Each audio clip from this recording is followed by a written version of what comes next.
जी अस्सलाम वालेकुम। निकापुरा सियालकोट पीजन ते मोहम्मद अरशद तुहाडी खिदमत च हाज़र है जनाब एक होर नवीं वीडियो दे नाल। ते माशाअल्लाह इस वीडियो दे विच तुहानूं जैनवन लाल मोतियां वाला चूहा कबूतर शौक करवाने इंशाअल्लाह। उम्मीद करना कबूतर देखने का मज़ा आएगा। वीडियो मुकम्मल वेखियो इंशाअल्लाह ताला। वीडियो अच्छी लगी तो लाइक करियो, शेयर करियो। नवे आने वाले दोस्त भरा चैनल नूं फॉलो तो बैल आइकन जरूर प्रैस करन। ते जेह्ड़े दोस्त भरा वीडियो वेखदे ने उन्हां दा बड़ा ही शुक्रिया। ते इंशाअल्लाह ताला वेखो कबूतर हड्डी जोड़ हर शै परफेक्ट, हुसन लाजवाब, फिक्का सिर, गला गाढ़ा गानी। इंशाअल्लाह शौक करवाने दोस्तां नूं। शौक वाला परिंदा है। मैं कहा चलो दोस्तां नाल भी वीडियो शेयर करिए।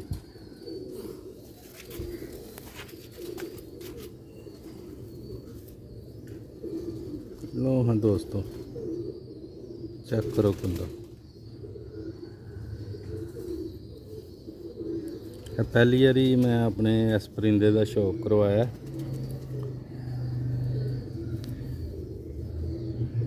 दस नंबर कबूतर है। देखो जी माशाअल्लाह कुंदा वेखो।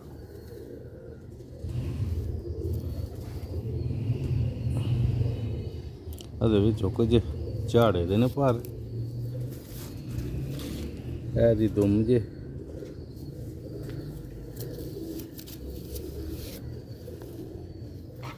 है दे पंजे जे।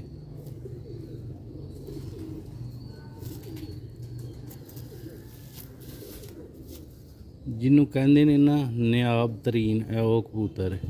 अख का तुहानूं शौक करवाने।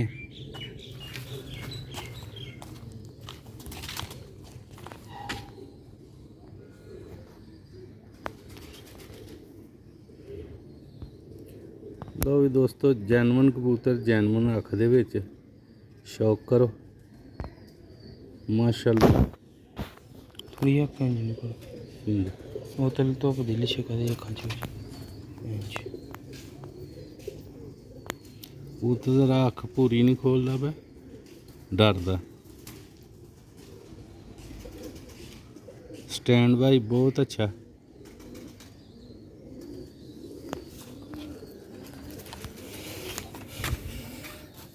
लो भी दोस्तों हुसन वेखो माशाअल्लाह। स्वीट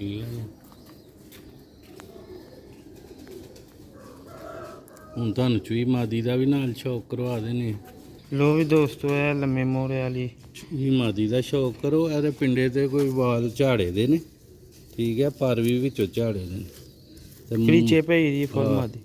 अरे कोई दाग कड्डेगी है चूई मादी जैनवन सियालकोट ही वेखो मोरा नीलियां अक्खां दे विच बहुत ही शानदार किस्म की मादी है। आखदा चलो तुहानूं शौक करवाने पहले है जे कुंदा पर काफ़ी झाड़े दे मुंडे तो दाग भी किन्ने झाड़े दे। कह लो मुकम्मल क्रीचे पई दी है पूछल तो परा तो जत तो सब जगह तो। दोस्तों है दूसरा कुंदा जे जिन्हों कहते हैं ना मादी चूई है वो है वेखो माशाअल्लाह पर कढ़दी है भी हुण कुछ ना हजे जो झाड़ के फंड के परदार होएगी ना सही तो है वेखो इहदा कलर माशा। गर्दन तो भी काफ़ी ज़्यादा वाल झाड़े दे।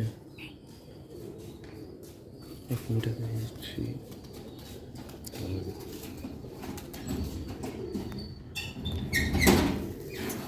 लो भी दोस्तों है पंजे जे लम्मे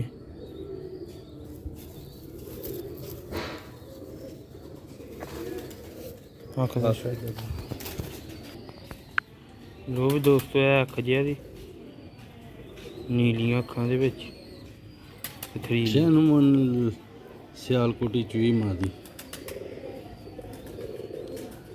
सिर दा फिक्का होएगा, गर्दन गाढ़ी है करीज की वजह ना जरा इस तरह लगती है। लो भी दोस्तों उम्मीद करना दोस्तों नूं जोड़ा पसंद आएगा। शौक वास्ते वीडियो है माशाअल्लाह।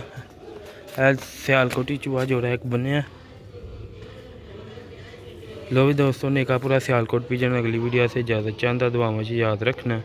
लाइक फॉलो करते रहो चैनल नू, वीडियो नू शेयर करते रहो ते ज़्यादा तो ज़्यादा लाइक करो।